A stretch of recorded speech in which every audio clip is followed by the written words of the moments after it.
Shalom, selamat pagi, selamat hari Sabat. Happy Sabat for all people Adventist in the world.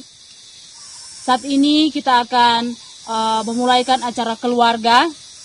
Dan sebelum kita mulaikan, marilah kita pertama-tama mengundang kuasa Roh Kudus hadir dalam hati kita masing-masing melalui doa dalam hati.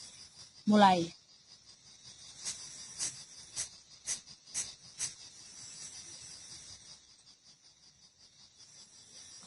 Oke, kita tetap duduk saja dan kita akan membuka acara rumah tangga dan acara sekolah Sabat dengan kita menyanyi dalam lagu Sion edisi baru halaman 347. Mari kita menyanyi dengan sukacita.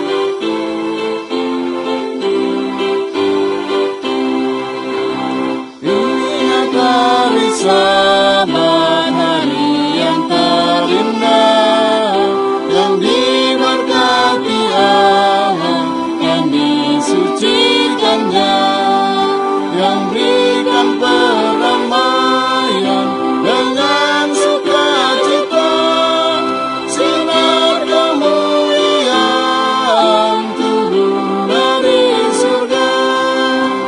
Selamat datang hai hari Sabat. Selamat datang hai hari Sabat.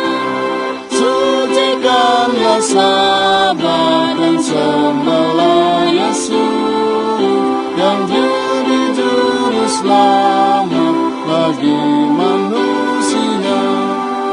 Dan kalau kita ikut juru selamat itu, kita akan turut minum dari hidupnya.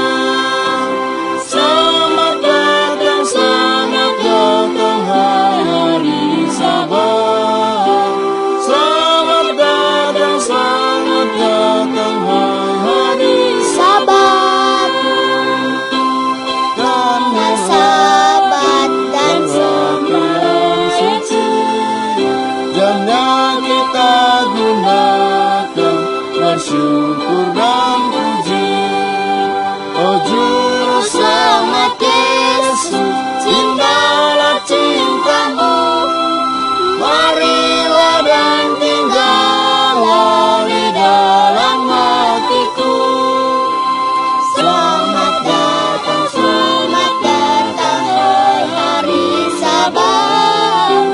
Selamat datang hai hari Sabat. Doa buka akan dibawakan oleh Elini Kesia Mumak. Mari saudara-saudara, kita berdoa bersama-sama. Mari kita hatu dalam doa. Tuhan Yesus, terima kasih sudah memberkati masing-masing kami. Tuhan Yesus, sekarang kami akan memulaikan acara rumah tangga dan acara sekolah Sabat. Kiranya Tuhan pimpin dari awal sampai selesai. Dalam nama Yesus kami buka acara ini. Amin. Amin. Terima kasih kepada Elini Kesia Mumak yang sudah membuka kita dalam doa. Saat ini kita akan belajar sedikit tentang Lukas 14 ayat 28. Sebab siapakah di antara kamu yang kalau mau mendirikan sebuah menara tidak duduk dahulu membuat anggaran biayanya, kalau cukup uangnya untuk menyelesaikan pekerjaan itu? Oke, ayat ini mengajarkan kita supaya kita bijaksana dalam berbagai hal. Kalau kita membangun sebuah rumah atau kita membangun tempat tinggal kita atau apa saja, maka kita harus bijaksana. Bijaksana dalam misalnya anggaran berapa yang akan kita keluarkan, dari mana uang yang akan kita cari, kemudian selesainya kapan, kemudian lingkungannya bagus atau tidak, posisinya bagus atau tidak, dan apakah tempat yang akan kita bangun itu itu dapat memberikan hal-hal positif bagi anak-anak kita atau tidak. Tapi ayat ini juga menekankan tentang anggaran, tentang uang. Saudara-saudara sekalian, kita harus bijaksana dengan uang. Karena dengan uang kita dapat melakukan hal yang baik, dan dengan uang juga kita dapat melakukan hal yang tidak baik. Nah, kita harus bijak-bijak mengatur akan uang. Kalau kita menjadi bijak dalam keuangan, maka kita akan diberkati, kita akan bertambah-tambah, dan kita akan menjadi berkat bagi orang lain. Oke, saudara-saudara sekalian, saat ini sebelum kita akan mendengarkan cerita mision, kita akan mendengarkan lagu spesial yang akan dibawakan oleh Graciel Mumot dan Elini Keisha Mumot. Hidup ini adalah kesempatan. Hidup ini untuk melayani Tuhan. Jangan sia-siakan apa yang Tuhan beri. Hidup ini harus jadi berkat. Oh Tuhan, pakailah hidupku selagi aku masih kuat. Bila saatnya nanti ku tak berdaya lagi, hidup ini sudah jadi berkat. Oke, terima kasih Elin dan Graciel. Bagi saudara-saudara di rumah yang memiliki lagu spesial, saudara boleh pause, kemudian saudara boleh memuji Tuhan saat ini. Diberikan kesempatan. Oke. Terima kasih untuk lagu pujian yang sudah dibawakan oleh keluarga umat-umat Tuhan yang ada di rumah. Saat ini kita akan mendengarkan cerita mision, dan cerita mision kali ini cerita tentang cerita mision orang dewasa. Namun yang membawakan cerita mision kali ini adalah anak-anak. Selamat hari Sabat. Cerita mision kita di Sabat 28 Maret 2020 berjudul Desa Roma Menemukan Sabat. Diceritakan oleh Peter Mesigar, umur 44 tahun, dari Slovakia. Penduduk Roma di Slovakia, 2000 orang menganggap bahwa mereka sudah Kristen. 1816, tapi tidak satupun dari mereka pergi ke gereja dan membaca Alkitab. Setelah mereka merdeka tahun 1993, beragam penginjil mulai berdatangan di permukiman Rakusi. Pertama, ada sepasang suami istri yang berkhotbah di jalanan, tapi banyak orang yang tidak mengerti karena mereka tidak membaca Alkitab. Dan seorang penduduk desa yang bernama Peter Mesigar, dia tertarik tampil dengan bandnya daripada berkhotbah. Ceritanya, dia adalah seorang penyanyi terkenal di kotanya, bersama dengan adiknya Pavel, bersama dengan dua teman mereka. Kebiasaan mereka kecuali Peter mabuk sebelum dan sesudah tampil di panggung, dan setelah itu mereka berpesta pora. Satu kali ketika mereka akan tampil dan mereka sudah mabuk dan banyak hal yang tidak bagus mereka buat, dan ada penggemar mereka yang merekam tindakan mereka di panggung. Dan ketika mereka sadar diperlihatkan video itu kepada mereka, Peter dan grupnya sangat malu dan menyesal akan tindakan yang mereka lakukan. Pada akhirnya, mereka memutuskan untuk menyanyi lagu-lagu rohani saja. Sementara mereka latihan, Peter menemukan Alkitab, dan ternyata itu adalah Alkitab dari adiknya, Pavel. Dan adiknya sudah memutuskan untuk menjadi Kristen diam-diam. Tapi adiknya berkata bahwa Alkitab tidaklah cocok dibaca oleh Peter, kakaknya. Peter saat itu mengambil Alkitab itu dan ditaruh dalam tas secara diam-diam, dan dibawanya. Ketika selama 3 bulan ia membacanya, dia menemukan Markus 16 ayat 16. Yesus berkata, barang siapa yang percaya dan dibaptis akan diselamatkan, dan dia berulang kali membacanya. Sampai pada akhirnya Peter berlari dan mengakui bahwa dialah yang mengambil Alkitab itu, dan dia ingin segera dibaptiskan oleh Pavol. Dan pada akhirnya mereka saling membaptiskan, dan Pavol terus belajar Alkitab dan di rumahnya. Ada beberapa orang yang turut belajar, mereka belajar dan mereka menemukan Markus 16 ayat 9. Yesus mati hari Jumat dan hari sebelum Yesus bangkit adalah hari Sabtu. Peter selalu bertanya pada penginjil dan lainnya, tapi tidak seorang pun dapat menjawabnya. Dan Peter selalu bertanya pada semua pengunjungnya sampai satu saat ada pengunjung yang datang ke tempat sahabatnya. Dan kebetulan adalah anggota gereja Masehi Advent hari ke-7. Pria ini bernama dan Joseph membawa Peter ke kelompok pendalaman Alkitab dan juga membawanya ke gereja Advent. Akhirnya ruang tamu Peter dijadikan tempat ibadah gereja Masehi Advent hari ke-7.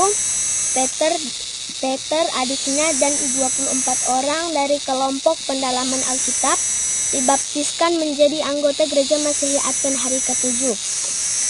2015 ada 10 orang lagi bergabung dan 2018 ada 100 orang yang memenuhi ruangan gereja. Ini adalah gereja Allah yang dibangun di atas ruang tamu Peter. Persembahan triwulan ini akan membantu 4 proyek divisi inter Eropa.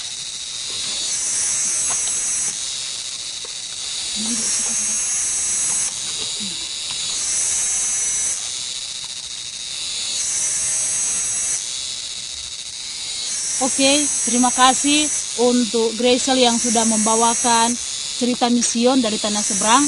Dan saat ini kita akan berdiskusi sekolah Sabat, dan anak-anak akan berdiskusi di tempat yang lain, dan dipersilakan kepada pendeta untuk memimpin atau memandu diskusi sekolah Sabat di Sabat yang ke-13, Sabat spesial, Sabat terakhir di triwulan 1. Dipersilakan kepada pendeta. Oke, saudaraku, saat ini kita akan masuk pada pelajaran sekolah Sabat yang tanpa terasa kita sudah masuk pelajaran yang ke-13, dan judul pelajaran sekolah Sabat yang ke-13 ialah Dari Debu kepada Bintang-Bintang. Oke, kita akan membahasnya. Mari kita tunduk kepala sejenak. Kita minta tuntunan kuasa sorga. Kita berdoa. Bapa di sorga, hadirlah saat ini lihat kuasa Roh Kudus-Mu. Penuhi hati kami dengan kuasa-Mu, agar kami boleh memahami akan kebenaran firman yang siap kami perdalam. Berbicaralah Tuhan lewat lidah hamba-Mu. Jadilah berkat bagi semua pendengar channel ini, bila mereka semua akan senantiasa menjadikan Engkau sebagai Tuhan dan Juru Selamat pribadi mereka, dan mereka tetap kuat dalam iman menghadapi hari-hari yang jahat yang ada di hadapan kami. Dalam nama Yesus, amin. Ayat hafalan sepanjang sepekan diambil dari Daniel pasal 12 ayat yang ketiga.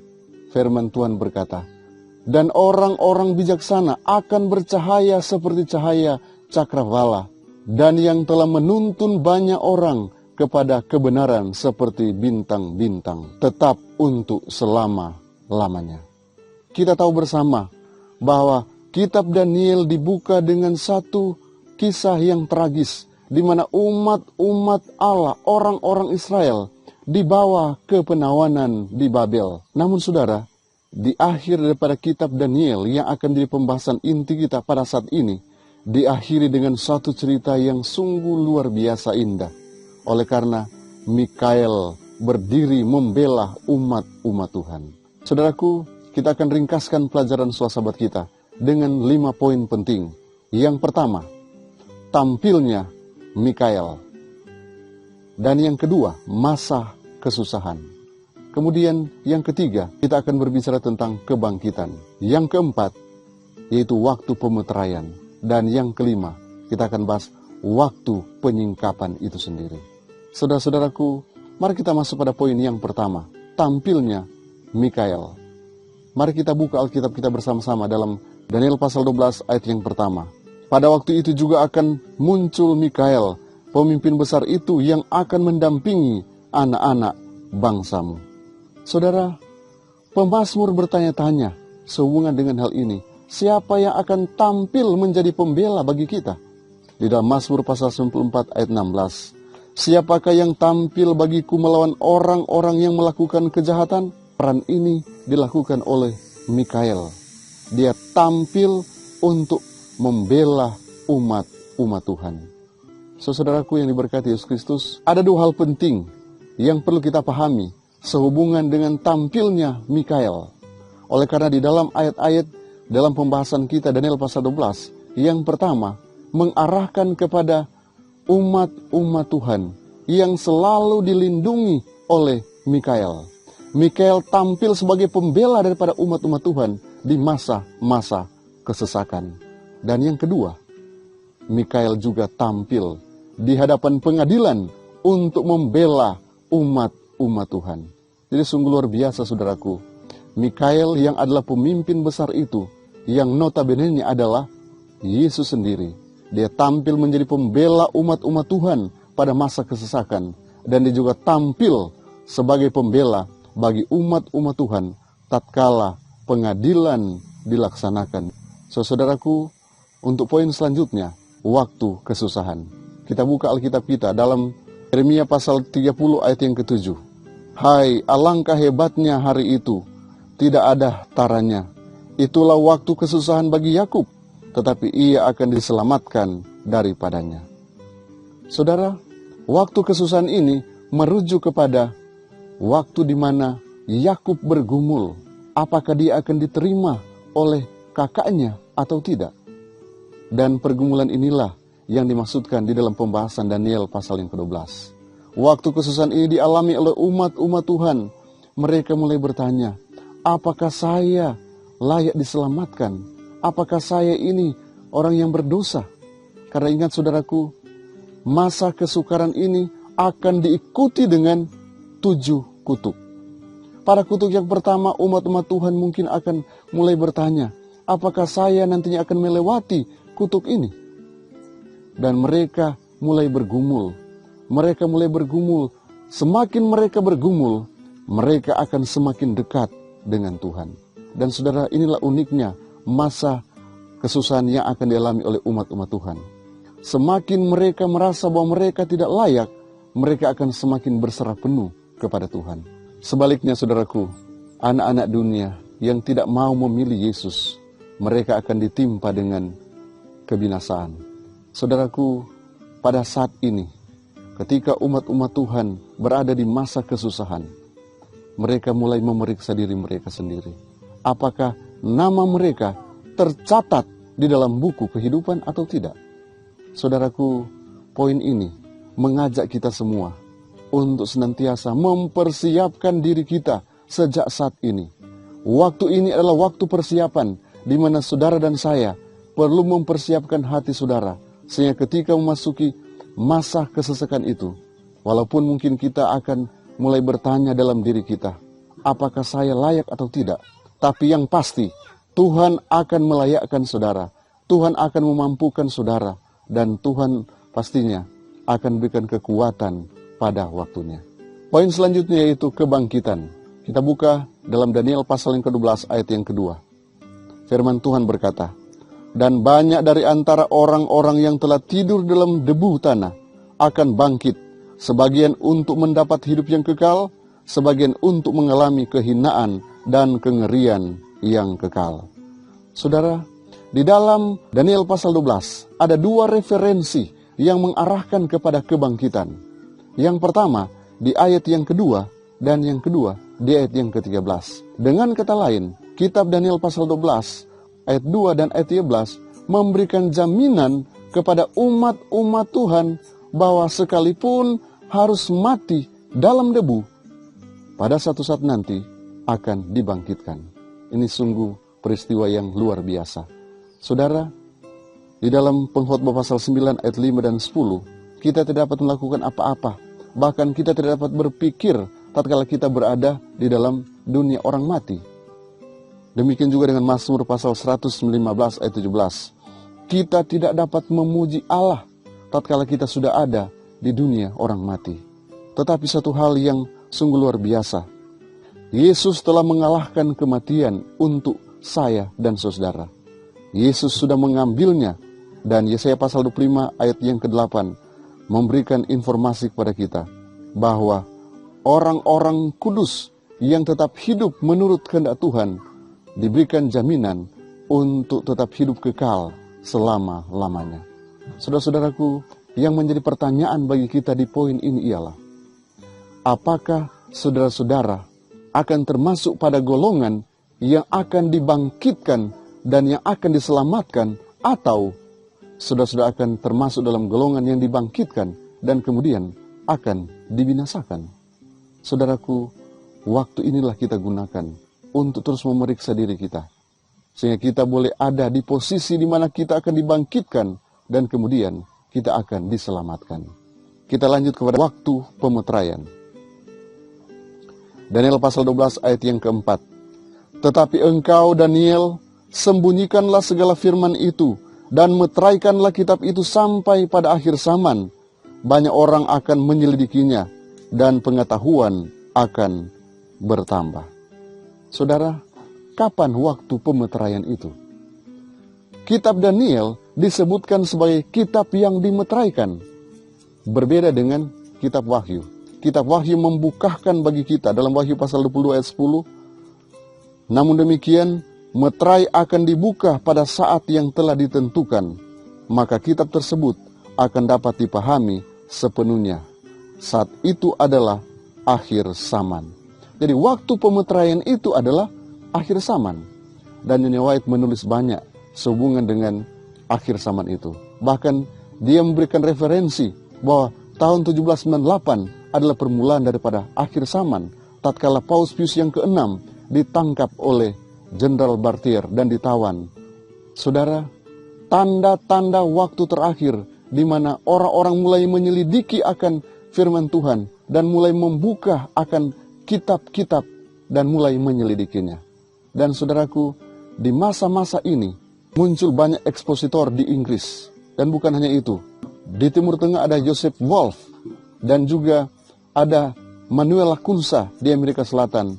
Dan William Miller di Amerika Serikat. Inilah tanda-tanda muncul kebangkitan. Itu berarti akhir zaman telah dimulai. Dan banyak juga muncul pelajar-pelajar nubuatan yang menyatakan berdasarkan studi mereka tentang nubuatan Daniel bahwa kedatangan Yesus pada kali yang kedua sudah di ambang pintu. Jadi ketika berakhir 1260 tahun, satu masa, dua masa, dan setengah masa, muncul banyak penyelidik Alkitab, menyelidiki kitab Daniel, dan mereka mulai katakan bahwa Yesus sudah tidak lama lagi akan datang untuk kedua kalinya. Saudaraku, sudahkah kita siap tatkala Yesus mau datang kedua kali? Kita lanjut pada waktu disingkapkan. Daniel 12 ayat yang ke-12 berkata, berbahagialah orang yang tetap menanti-nanti dan mencapai 1335 hari. Saudara-saudaraku, saat ini kita kembali diperhadapkan dengan nubuatan. Jadi nubuatan yang disingkapkan. Dan di dalam Daniel pasal 12, selain ada satu masa, dua masa, dan setengah masa, yaitu 1260 hari, kita juga akan bahas nubuatan 1290 tahun dan 1335 tahun. Saudara mungkin bertanya-tanya, nubuatan apa yang dimaksudkan di dalam Daniel pasal 12 ini? Oke saudaraku, mari kita masuk sedikit kepada 1260 tahun. Itu adalah masa di mana umat-umat Tuhan mengalami sengsara, dianiaya.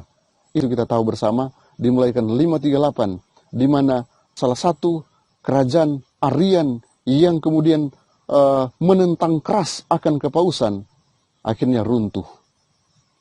Di situ dimulainya masa di mana kepausan penuh berkuasa atas negara.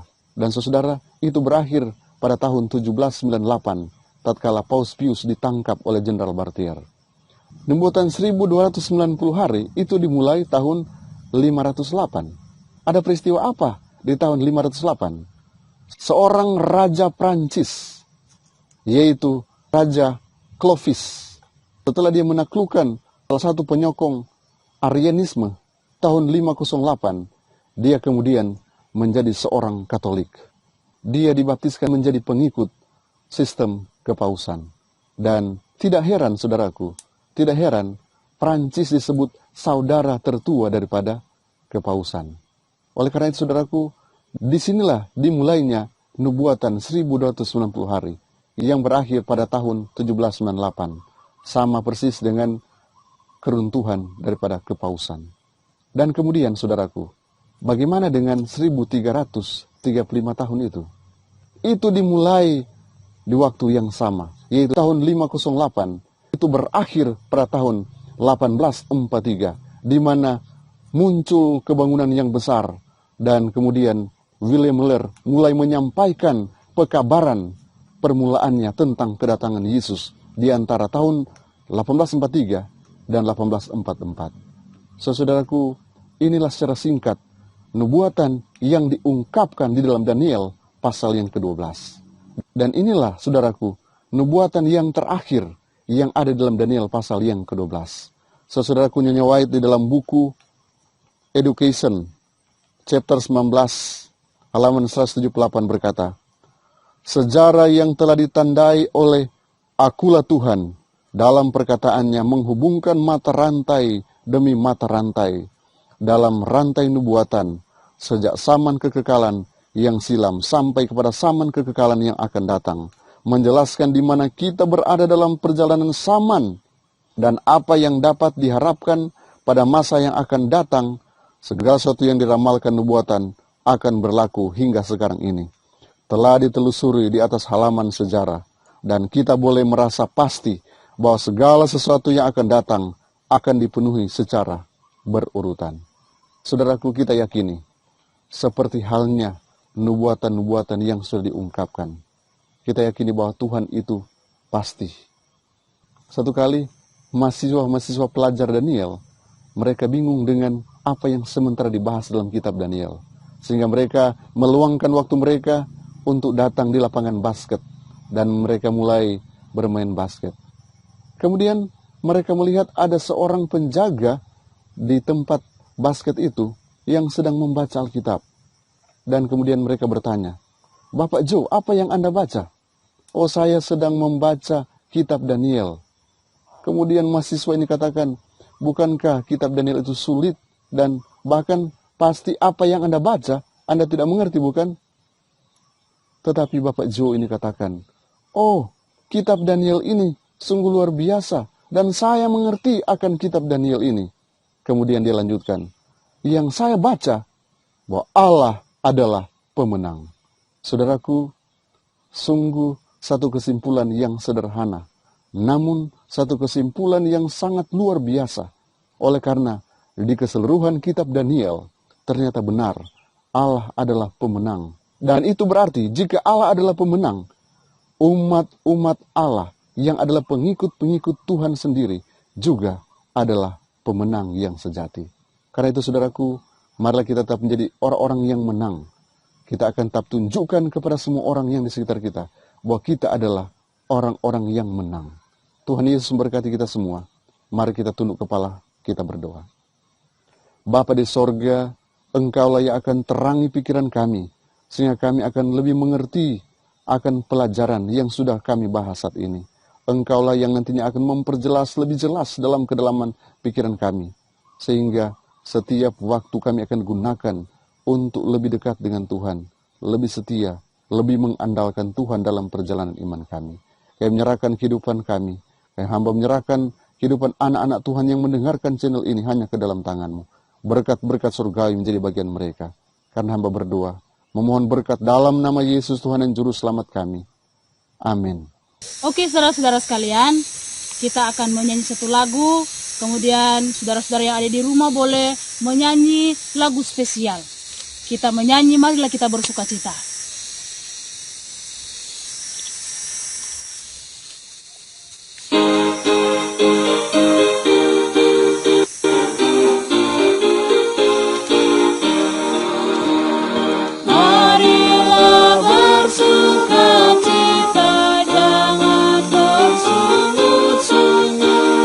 Karena Allah Bapa kita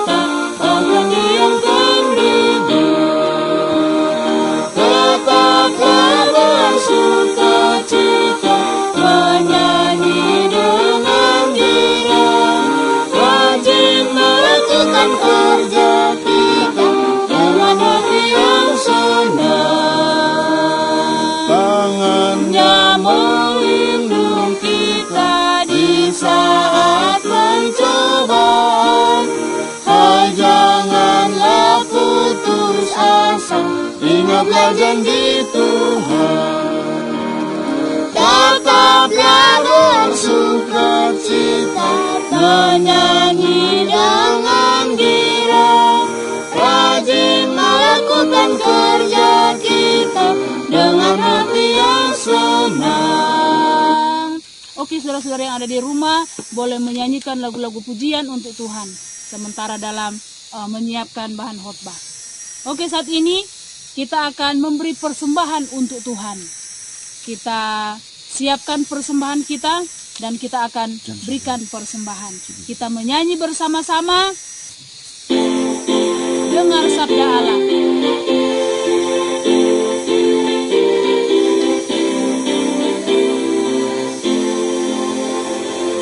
Dengar sabda Allah dalam kitabnya, bahwa segala perpuluhanmu, penuhilah pembendaharaanku.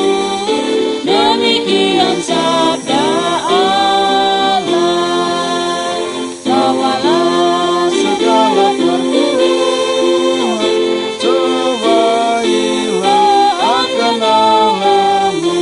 Allah akan curahkan berkah yang didasarkannya di rahmatmu. Let's pray. Mini pray. Berdoa persembahan. Kuat. Mari kita hati dalam doa. Hanya Yesus, tolong yang kami sudah kasih persembahan, biarlah itu bisa Engkau berkati, dan juga Yang sisa sisanya Tuhan berkati juga. Tuhan berkati juga. Dalam nama Yesus, amin. Amin. Oke, saat ini kita akan berikanlah ya Tuhan roti hidup.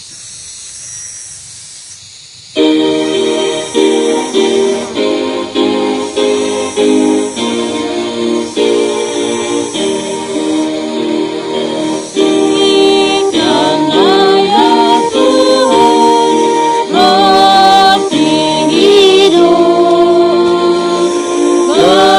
kepadaku sekarang dengan cukup. Jiwaku yang lapar kenyangkanmu, beri aku pun segala Allah. Kita berdoa.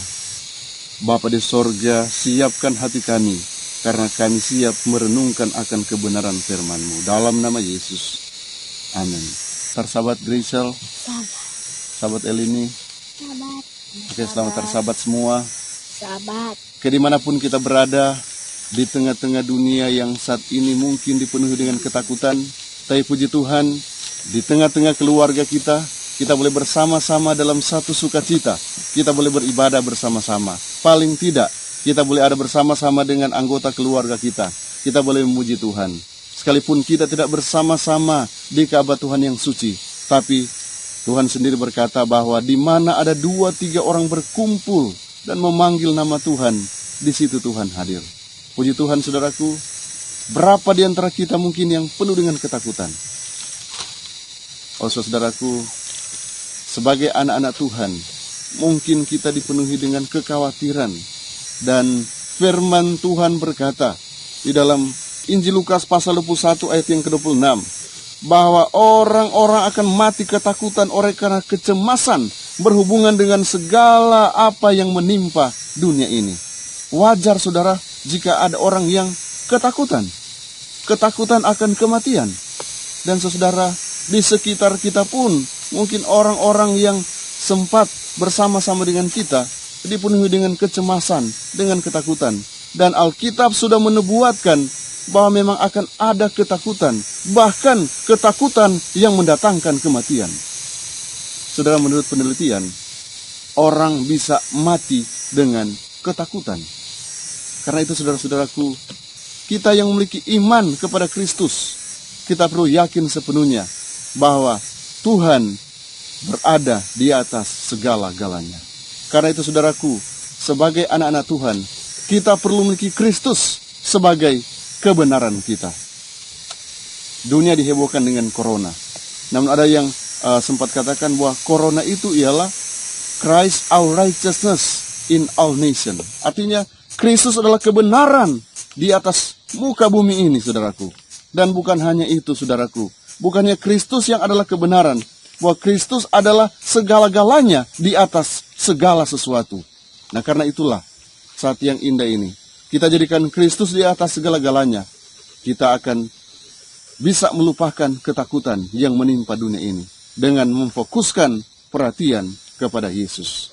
Dan ayat tema kita hari ini kita ambil di dalam Injil Lukas pasal 23 ayat yang ke-26. Lalu diletakkan salib itu di atas bahunya supaya dipikulnya sambil mengikut Yesus.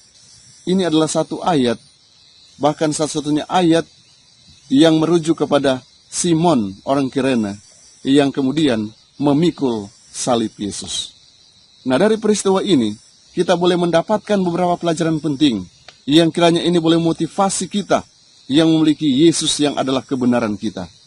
Poin pertama yang akan menjadi perenungan kita saat ini, beranjak dari ayat ini, ialah pertama, bahwa salib yang dipikul oleh Simon bukanlah salibnya, tetapi itu adalah salib Kristus. Saudaraku, sungguh indah pernyataan ini tatkala disampaikan kepada kita. Kita mungkin memiliki beban, memiliki permasalahan, bahkan kita mungkin dipenuhi dengan ketakutan. Ini menjadi beban bagi kita. Mungkin ini menjadi salib bagi kita. Tapi ingat, kita sedang memikul salib Kristus. Itu berarti kalau kita memikul salib Kristus, Kristuslah yang akan berikan kita kemampuan, kekuatan untuk memikulnya. Kemudian poin yang kedua, yang jangan pernah kita lupakan, yaitu kita memikul salib setelah Yesus. Seperti halnya Simon orang Kirene. Setelah Yesus memikul salib, karena dia sudah tidak mampu lagi, akhirnya Simon berinisiatif untuk memikul salib Yesus. Artinya, sebelum kita memikul salib, sebelum masalah pergumulan-pergumulan hidup datang menimpa kita, ingatlah bahwa Yesus sudah terlebih dahulu memikulnya. Yesus sudah terlebih dahulu menanggungnya untuk saya dan saudara. Karena itu jangan pernah takut, jangan pernah khawatir, karena di depan kita ada jejak kaki Yesus di mana kita boleh lalui. Kita yakini bahwa Yesus sedang membawa kita kepada keselamatan. Kemudian poin yang ketiga, kita harus ingat bahwa dalam mengambil bagian dalam mikul salib, ini adalah bagian daripada partnership, kerjasama kita dengan Allah. Tatkala kita memikul salib Yesus, secara otomatis kita sedang ada dalam satu persekutuan dengan Yesus. Jadi yakinlah saudaraku, ketika saudara-saudara menghadapi masalah, ketika saudara memikul beban yang berat, ingatlah, kita saat itu sedang berpartner dengan Yesus. Karena kita sedang melakukan tugas-tugas kita bersama-sama dengan Yesus. Bahkan kita sedang menghadapi masalah kita bersama-sama dengan Yesus. Ingatlah saudaraku, berpartner dengan Yesus ternyata tidak mudah. Ada salib-salib yang harus kita lalui. Ada beban-beban yang berat mungkin yang akan menimpa kita. Tapi satu hal yang pasti, berpartner dengan Yesus, kita boleh tiba di tanah Kanaan, di mana Tuhan sudah siapkan suatu tempat di mana tidak ada lagi ratap tangis, kematian, dan lain-lain sebagainya. Bahkan tidak akan ada lagi corona. Kemudian, poin yang keempat, salib yang dipikul menjadi alat pertobatan Simon. Nah, ini saudara poin yang paling tidak boleh mengajarkan kita satu prinsip. Saudara-saudara, ketika saudara-saudara menanggung beban, mendapatkan masalah, saudara akan jadi anak Tuhan yang rendah hati. Dan kemudian mulai memeriksa diri. Kenapa saya harus menghadapi masalah ini? Simon, ketika dia memikul salib ini, ada pertobatan, ada perubahan di dalam dirinya. Dan dia menjadi pengikut Kristus yang setia. Dan saya percaya, setiap beban, pergumulan, permasalahan yang kita hadapi akan mendewasakan kita, akan menjadikan kita anak-anak Tuhan yang bertobat. Dan pertobatan itu, saudaraku, harus berlangsung seumur hidup. Daily die, setiap hari kita mati, mengakui akan semua pelanggaran kita. Dan kita akan menjadi pengikut Yesus yang setia. Kemudian, poin yang terakhir, poin yang kelima. Ingatlah, walau salib yang dipikul Simon tidak terlalu lama, tapi ia mendapatkan kehormatan yang tidak pernah berakhir. Oh, sungguh indah, saudaraku. Mungkin kita menghadapi masalah setiap hari. Bahkan ketika kita menjadi umat Tuhan, kita sudah mulai dengan pergumulan, permasalahan hidup. Bahkan sampai saat ini, kita diperhadapkan dengan masalah dan masalah lagi. Bahkan masalah yang menimpa dunia. Kita dipenuhi dengan ketakutan. Tapi kita harus ingat bahwa setelah kita memikul salib bersama-sama dengan Yesus, kita akan dapatkan satu kehormatan. Kita akan duduk di sebelah kanan Allah Bapa. Tak kala dia datang menjemput kita di awan-awan, kita akan bersuka-suka karena kemenangan yang pasti dikaruniakan kepada saya dan saudara. Jadi saudaraku, kita tidak perlu takut dengan corona yang sedang menimpa dunia ini. Oleh karena Christ our righteousness in all nations. Ingat, Kristus adalah segala-galanya. Bahkan Kristus adalah segala-galanya di dalam kehidupan saya dan saudara. Kristus adalah segala-galanya. Karena itu, kita tidak perlu takut, tidak perlu khawatir dengan apa yang menimpa dunia ini. Tuhan kiranya akan memberkati kita. Christ over other and all. Kristus di atas segala-galanya. Dan kita pasti akan menanggung, kita mampu menanggung semua beban, pergumulan yang nantinya akan datang juga di hadapan kita semua. Tuhan Yesus memberkati kita semua. Shalom. Mari kita menyanyi bersama-sama, Tuhan beri kami setia selalu. 500 ya.